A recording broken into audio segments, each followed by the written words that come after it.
భాయ్ అస్సలం వాలేకుమ్. జై శ్రీరామ్. ఇది మనకు కావాల్సింది. నేను సలాం వాలేకుమ్ అంటే ఈ అన్న జై శ్రీరామ్ అంటున్నాడు అనమాట. ఇది ఇచ్చి పుచ్చుకోవడం అనమాట. ఆయన మతాన్ని నేను రెస్పెక్ట్ చేస్తున్నాను, నా మతాన్ని ఆయన రెస్పెक्ट చేస్తున్నాను. आपको जय श्री राम बोले तो कुछ तकलीफ हुई? नहीं हुई मेरी, क्योंकि मैं जो मज़हब को फॉलो करता हूँ वो शिया मज़हब।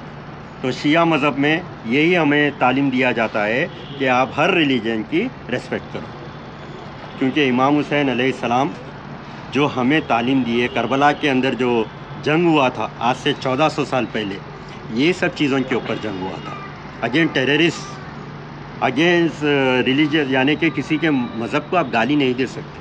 किसी के अगर गाली नहीं दे सकते तो अच्छा नहीं बोलो या बुरा नहीं बोलो, रेस्पेक्ट करो। ये हमें तालीम जो मिली हुई है ना, वो अहले बैत के घराने से मिली हुई है। यानी कि प्रॉफिट मोहम्मद सल्लल्लाहु अलैहि वसल्लम जब जाते वक्त दो चीज़ छोड़ के गए मुसलमानों के बीच, और ये बोल के गए थे कि अगर तुम ये दो में से कोई एक चीज़ को छोड़ेंगे तो तुम सच्चे मुसलमान नहीं रहेंगे। तो ये दो चीज़ों में से एक कुरान और एक अहले बैत, तो हम ये दो चीज़ों को पकड़े हुए हैं। अच्छा, एक और एक बात बताना चाह रहा हूँ, जो दिल्ली में जो बम ब्लास्ट हुआ, मैं वही पूछने वाला था. ఢిల్లీలో ఏదైతే బాంబ్ బ్లాస్ట్ జరిగిందో అది ఫస్ట్ తెలిసిన వెంటనే మీకు ఏమనిపించింది? आपको क्या लगा था जब पहली बार आपने सुना था कि दिल्ली में बॉम्ब ब्लास्ट हुआ? हाँ, ये जो बम ब्लास्ट हुआ है ना, तेलुगु आती है आपको? तेलुगु ओके, हिंदी. जो बम ब्लास्ट हुआ है ना वहाँ पे, तो जैसे ही बम ब्लास्ट आया तो सबका दिमाग टेररिस्ट के पास ही गया। पहली चीज़, टेररिस्ट में भी देखो आप, मैं यहाँ पे हिंदुस्तान नहीं, जहाँ जहाँ टेररिस्ट है, जैसा कि करबला के अंदर, यानी कि हम जहाँ पे जाते हैं, इराक में जो करबला है, वहाँ पे भी बम फोड़े जाते हैं, पता है आपको? पता है. तो हम मुसलमान नहीं है, हम काफिर है, हम कौन है जो हमें ये कौन से हिसाब से लोग वहाँ पे शिया वालों के ऊपर वहाँ पे हमला होता है. और आपको मैं आपके मीडिया के माध्यम से पूरी दुनिया को चैलेंज कर रहा हूँ कि कोई एक शिया मुसलमान बता दो जहाँ पे उन्हें बम फोड़ते हुए पकड़ा गया। अच्छा, मतलब इतने सारे टेररिस्ट जो आतंकवादियों को पकड़े गए वो पूरे सुन्नी थे बोल रहे हैं आप? वो कौन से मज़हब के मैं नहीं बोलूँगा, हाँ, मगर मेरा ये चैलेंज है कि कभी एक भी टेररिस्ट शिया नहीं रहा। जितने भी ग्रुप्स बने हैं, जैसा ISIS, जैश ए मोहम्मद या लश्कर तैयबा, या जैसे ऐसे जो टेररिस्ट ग्रुप होते हैं, उसके अंदर ना कोई हमारा शिया ग्रुप है, ना कोई हमारा आदमी आपको पकड़े जाएगा, क्योंकि हम किसी की जान नहीं ले सकते। सबसे पहले हमें यही तालीम है कि हम किसी को मार नहीं सकते, हम उसके रिलीजियस को। अब जैसा कि भाई बड़ी अफसोस की बात है कि वो जो हैदराबाद के अंदर एक जो शख्स पकड़ा गया है, उन्हें एक मंदिर के अंदर, यानी कि वो रेसिन जैसा केमिकल क्रिएट करके मंदिरों के अंदर पानी के अंदर मिलाने वाला, और RSS के उसके अंदर, अरे भाई आज RSS BJP है बोल के सुकून से हिंदुस्तान के अंदर मुसलमान, एक मुसलमान के हिसाब से बोलिए, आपको RSS से कभी दिक्कत हुई? मतलब आप भी नवीन रेड्डी के जैसे बहुत सारे हिंदू दोस्त आपको होते हैं. मैं आप RSS, मैं एक मुसलमान होने के नाते हिंदुस्तान के अंदर आज अगर मुसलमान चैन से सो रहा है, चैन की सांस ले रहा है, तो RSS और BJP की वजह से ले रहा है। क्योंकि मोहन भागवत जी का परसों एक मीटिंग में ये बोले कि RSS के अंदर कोई भी आ सकते, उसके अंदर कोई किस्म का नहीं, संघ की सोच, जो देश से मोहब्बत रखेंगे हम उसको वेलकम करेंगे, चाहे वो कौन से भी मज़हब का। नवीन, एक क्वेश्चन आपको पूछता हूँ मैं, आपको कभी ऐसे सच्चे हिंदुस्तानी मुसलमान से कभी कुछ प्रॉब्लम हुआ क्या आपको? मतलब जो देश हित के लिए बात करते हैं. ఈరోజు దేశంలో చాలా మంది కొట్లాడినరు, దేశం కోసం ఉన్న ముస్లిమ్స్ కూడా ఉన్నారు. వాళ్ళని మేము స్వాగతి. షోయబుల్లా ఖాన్ తెలంగాణ మూమెంట్లో చాలా అద్భుతంగా ప్రదర్శించి తెలంగాణ కోసం కొట్లాడిన, దేశాన్ని ప్రేమించిండు. అబ్దుల్ కలాం లాంటి వ్యక్తులు మాకు కావాలి భారతదేశంలో, కానీ ఈరోజు అబ్దుల్ ముజాహిద్ సయ్యద్ లాంటి వ్యక్తులు మాకొద్దు. అటువంటి వ్యక్తులు వద్దు, మాకు అబ్దుల్ కలాం లాంటి వ్యక్తులు కావాలి. అటువంటి వ్యక్తులు ఎవరున్నా మేము స్వాగతిస్తాం, మా గుండెలకు అతుక్కొని మేము చూసుకుంటాం. ఇంకోటి ఒక ఫోటో మీకు చూపిస్తా. పేలుడు ఘటనలో ఆప్తుని కోల్పోయి ఢిల్లీలో మౌలానా ఆజాద్ వైద్య కళాశాల మార్చి వద్ద రోధిస్తున్న ఒక వ్యక్తి, ఈ వ్యక్తికి సంబంధించిన ఫోటో చూడండి మీరు. भाई आप ये फ़ोटो देखिए.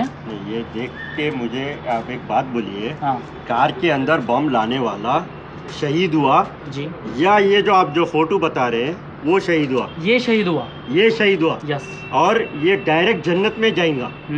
मैं कोई खुदा नहीं हूँ, मैं कोई अल्लाह नहीं हूँ, मैं कोई गॉड नहीं हूँ, कोई मैं भगवान नहीं हूँ, मगर जो इस हिसाब से जो लोग मरते हैं ना वो डायरेक्ट जन्नत में जाते हैं। और जो लेके आके जो फोड़ के जो मारना चाह रहा है ना और फिर खुद शहीद होके बहाते रहू रे, ये इस किस्म का जो जहन, जो जैसा अभी नवीन भाई बताए, जो जहन इनका क्या है। मैं 1 मिनट टोपी उतार के इनको मैं ये बोलना चाह रहा हूँ, ये मादर 14 साले, मैं गाली नहीं देना चाह रहा था मगर इसलिए देना चाह रहा हूँ कि ये क्या हिसाब का तू इस्लाम बताना चाह रहा, तू कौन है, कहाँ से आया तू, कौन कहाँ से, तेरा जहन क्या है। अरे डॉक्टर के पास हम जाते हैं तो एक अच्छे होने के लिए जाते हैं ना। अब मुझे डर लग रहा है भाई कि अगर बाजू अगर मुसलमान कौन से उसका है, टेररिस्ट का है या कौन है पता नहीं है ना। अब मैं भी एक मुसलमान होते हुए मैं भी एक शक करना पड़ेगा क्या ये इस्लाम हमें ये सिखाता है, नहीं सिखाता है ना। तो ये जो दिल्ली के अंदर हुआ ये बहुत ही बड़ी और सबसे पहली बात, मैं नरेंद्र मोदी साहब को, अमित शाह साहब को, NIA को, ATS को और पुलिस वालों को और हिंदुस्तान के अंदर जितने भी इसके पीछे जो काम कर रहे हैं उनका बहुत बहुत मैं हाथ जोड़ के उनका शुक्रिया अदा करता हूँ। इसलिए करता हूँ कि आज हम इतने बड़े हादसे से बच गए। आने वाले जो उन लोगों का जो इरादा था 340 किलो, समझ रहे हैं आप कि क्या होता है, एक की अगर जान जाना कितनी वो होता है, फैमिली कितनी हिलती है, इतने इनको ये सोच नहीं है। और वो जो हैदराबाद के अंदर उन्हें बोल रहा है कि मेरे को पता नहीं था मेरा भाई क्या कर रहा था, तो तेरे को पता नहीं है कि तेरा भाई क्या कर रहा है क्या नहीं कर रहा है, तू जाके नहीं बोल सकता था। एक ही घर में इतने सारे लोग रहते हैं ना, फिर पता नहीं चलता है क्या इनको, मतलब 100% छोटा भाई क्या कर रहा है, बड़ा भाई क्या कर रहा है, 100% पता चलता है। कैसा नहीं पता चलता है। एक बात बोलो आप, एक माँ की पेट से निकली हुई औलाद एक ही रहेंगे ना, एक ही जहन रहेगा ना। ऐसा नहीं है कि उसकी माँ अलग, इसकी माँ अलग, ऐसा तो नहीं था ना। एक ही जन्म होके आए हैं ना एक ही माँ से, तो उसको पता नहीं चलता है। अब मैं हूँ, मेरा बड़ा भाई क्या सोच रखता है या क्या कर रहा है मेरे को नहीं पता चलता है। तो ये जो बोल रहा है कि नहीं पता नहीं मेरे को, ऐसा हमारा भाई कर रहा था, ये सब उन्हें भी शामिल है। నా ఫేస్బుక్లో ఆల్మోస్ట్ ఒక 30,000 మంది ఫాలోవర్స్ ఉంటారు అనమాట. అందులో చాలామంది హిందువులతో పాటు ముస్లిమ్స్ కూడా ఉన్నారు. కానీ నాకు ఒకే ఒక్క ప్రొఫైల్ కనిపించింది, ఉగ్రవాదాన్ని తిట్టినోడు. అతను సయ్యద్ అబ్దుల్ అహద్ జర్నలిస్ట్, నా తోటి జర్నలిస్ట్ మిత్రుడు. ఆయన ఉగ్రవాదాన్ని అంటే ఇలాంటి ఇస్లాం వాళ్ళు కొంతమంది ఇస్లాంని తెలుసుకోకుండా వచ్చేసి మమ్మల్ని అందరినీ బద్నాం చేస్తున్నారు అనేసి ఒక పోస్ట్ చేసిండు అనమాట. ఇతను ఒక్కడు మాత్రమే నాకు కనిపించింది అనమాట. అలాంటి బ్రదరే ఇప్పుడు నాకు ఇక్కడ కనిపించాడు. भाई इस्लाम के मतलब जो इस्लाम अलग है और टेररिज्म अलग है बोलते हैं ना, फिर जो टेररिज्म में यहाँ पे बम फोड़ने वाले हैं, जो जैसे नवीन भाई बोले थे, उनका नाम अब्दुल होने दो या शाहिद होने दो, कुछ भी होने दो, लेकिन इनको इस्लाम के साथ ताल्लुकात नहीं है बोल के क्यों इस तरह के न्यूज़ क्यों आ जाते हैं? मेडिकली उसका टेस्ट कराना पड़ेगा फिर, ऐसा है तो। अच्छा, अगर उन्हें मैं बहुत बड़ी बात बोलने जा रहा हूँ, बड़ी बात बोल रहे हैं आप। अगर उन्हें वैसा नहीं है, नहीं भाई उसका मजहब नहीं है बोले, तो फिर उसका मेडिकल टेस्ट कराना पड़ेगा कि भाई तू कहाँ है, कौन है फिर तेरा। आप समझ रहे हैं ना मैं क्या बोलना चाह रहा हूँ। यस, तो ये बंद करो, ये बयानबाजी ये बंद करो, अपने जहनों को साफ करो। अगर वाकई तुम कुरान पढ़ते हैं, कुरान शरीफ पढ़ते हैं, तो उसके अंदर इस किस्म का नहीं है जो पेश किया जा रहा है, जो पेश किया जा रहा है ना कि हाँ, फिर जब भी जहाँ जहाँ पकड़े जा रहे हैं मुसलमान ही पकड़े जा रहे हैं। ये मैं नहीं, पूरी दुनिया बता रही है। US से डोनाल्ड ट्रंप जो 2 दिन कल की एक मैं देख रहा था कि उन्होंने ये बोल रहे हैं कि हिंदुस्तान की फ़िक्र हो रही है अब हमारे, हिंदुस्तान की फ़िक्र हो रही। तो उनको क्या पता चला होगा जो हिंदुस्तान की फ़िक्र हो रही होने की बात कर रहे हैं उन्होंने, ऐसा क्या बड़ा यहाँ पे हादसा होने वाला था, सोच सकते आप। उसके अंदर कोई भी आ सकता था, हिंदू आ सकता था, मुसलमान आ सकता था, कोई भी मर सकता था, जान है। अरे भाई मेरे को काटो या किसी नवीन भाई को काटो, आप खून वही निकलेगा ना। नवीन भाई भगवान बोलते, मैं अल्लाह बोलता हूँ। क्रिश्चियन मेरा भाई रहा तो उन्हें गॉड बोलेंगा, मगर कोई देखा नहीं है, मगर एक है।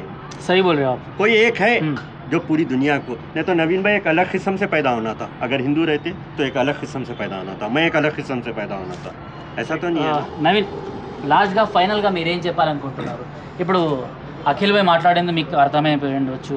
సో ఆయన అంటే ఒక ఇస్లాం నుంచి వచ్చినా కూడా సో మా మతంలో కూడా ఇలాంటి దొంగలు ఉన్నారు, వాళ్ళని ఎండగడుతున్నాము అనేసి ఈరోజు మాట్లాడడం జరిగింది. మరి కొంతమంది కావాలనేసి హిందువులే ఇవన్నీ చేపిస్తున్నారు అనేసి అంటున్నారు. వాళ్ళకి ఏం చెప్పాలనుకుంటున్నారు? నిజంగా హిందువులే చేయించాలనుకుంటే వాళ్ళు కనీసం భారతదేశంలో బతికే పరిస్థితి కూడా ఉంది. హిందువులు ఎప్పుడు సహకరించే వాళ్ళే, వాళ్ళకి సహకారం అందించేటోళ్ళే భారతదేశాని కోసం బతికే వాళ్ళే హిందువులు. ఈరోజు హిందువులు ప్రతి ఒక్క ముస్లింని ప్రేమిస్తాడు, వాళ్ళకు సొంత మనిషిగా ట్రీట్ చేస్తారు. ఎప్పుడు వాళ్ళు ఒక షోయబుల్లా ఖాను లేకపోతే అబ్దుల్ కలాం లాంటి వ్యక్తులు అయితే గుండె కత్తుకొని ఆరాధిస్తాం. కానీ భారతదేశానికి వ్యతిరేకంగా ఎవడు మాట్లాడినా అడే ముస్లిం క్లియర్గా చెప్తున్నా, తుర్కోడు ఎవడైనా భారతదేశానికి వ్యతిరేకంగా మాట్లాడితే వాడు భారతదేశంలో ఉండే హక్కు లేదు, వాడికి జీవించే హక్కు లేదు. ఫస్ట్ మీ మైండ్ సెట్ మార్చుకోండి, మీరు బతికే విధానాన్ని మార్చుకోండి, భారతదేశాన్ని ప్రేమించాలని చెప్పి మీరు ఆలోచించండి, భావించండి. ఈరోజు భారతదేశంలో తినుకుంటా బతుక్కుంటా భారతదేశాన్ని నాశనం చేయాలని చూస్తున్నారు మీరు. ఈరోజు భారతదేశంలో బతకాలి కదా, భారతీయులు అందరూ మీ అన్నదమ్ములు సహోదరులు కదా, వాళ్ళు అటువంటి వ్యక్తులనే మీరు విషం పెట్టి అది పెట్టి సంపాలని చూస్తున్నారంటే మీ ఆలోచనలు ఎట్లుంది అనేది ఇక్కడ తెలుస్తుంది. ఇక్కడ మొత్తం మీ ఐడియాలజీ తప్పు, మీ మైండ్ సెట్ తప్పు, మీకు చిన్నప్పటి నుంచి నేర్పిస్తున్న విధానంలో తప్పు ఉంది కాబట్టి మీరు ఈ రకంగా ఆలోచిస్తున్నారు. ఈరోజు భారతదేశంలో ఉన్న హిందువులు కూడా అందరూ గ్రహించాలి. మీరు ప్రతిసారి హిందూ ముస్లిం బాయ్ బాయ్ అంటారు కదా, ఆ హిందూ ముస్లిం బాయ్ బాయ్ మనకే కదా, వాళ్ళకు కూడా ఉండాలి. వాళ్ళకుంటే ఈ రకమైన ఆలోచనలు ఉండవు.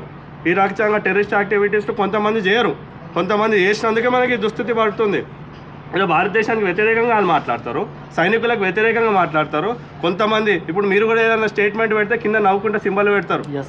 అటువంటి దుర్మార్గులు ఎవరు ఉండరో వాళ్ళందరూ దేశద్రోహుల కింద మనం ఆలోచించాలి, గ్రహించాలి. వాళ్ళకి సంబంధం 100%. ఈరోజు మనం తిన్నింక పోతాం చేస్తాం, మనకు తక్కువ దొరుకుతుందనో ఏడుకనో పోయో తింటాం, అది బంద్ చేయాలి. ఫస్ట్ ఏడ పడితే ఆడ తినుడు బంద్ చేయాలి.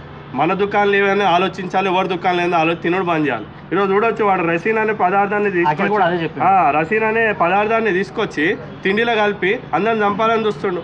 మీతోడు కలపడానికి గ్యారెంటీ ఏంది? ఈరోజు డాక్టర్లు అంటేనే ప్రాణాలు పోసేటోడు, వాడే ప్రాణాలు తీయాలనుకుంటున్నప్పుడు వేరేవాడు తీయడానికి చెప్పి గ్యారెంటీ ఏంది? దానికి నమ్మకం ఏంది? భరోసా అయింది. ఈరోజు పట్టుబడిన వాళ్ళంతా డాక్టర్లు. ఈరోజు డాక్టర్లే ఆ రకంగా ఆలోచిస్తే ఇంకా యాక్టర్లు, డాక్టర్లు ప్రతి ఒక్కటి అట్లనే ఆలోచిస్తుందని చెప్పి క్లియర్గా అనేక సందర్భాల్లో చూస్తే మనకు తెలుస్తుంది. కాబట్టి జనాలు కూడా గ్రహించాలి, గుర్తుపెట్టుకోవాలి. ఇటువంటి కష్ట పరిస్థితుల్లో భారతదేశానికి అండగా మనం ఉండాలి, సైనికులకు అండగా మనం ఉండాలి. వాళ్ళ గురించి వ్యతిరేకంగా ఎవడు మాట్లాడినా బిడ్డ ఖబర్దార్, మీకు 100% గుణపాఠం చెప్తాం. వాళ్ళకు దేశం గురించి కానీ సైనికుల గురించి కానీ వ్యతిరేకంగా మాట్లాడితే మాత్రం మీ తోలు తీసుకొట్టి మరీ చెప్తామని చెప్పి గుర్తుపెట్టుకోవాలి. ఈ వీడియో సెక్యులరిజాన్ని ప్రదర్శించడానికి మేము ఇక్కడ మాట్లాడలేదు. నవీన్ రెడ్డి అయినా కూడా ఆయన స్ట్రెంచ్ హిందూ, ఈయన కూడా అఖిల్ మిర్జా అయినా కూడా ఆయన స్ట్రెంచ్ ముస్లిం అయినా కూడా మనం దేశం గురించి ఫైట్ చేయాలి, దేశం గురించి మాట్లాడాలనేసి మాత్రమే ఈ వీడియో.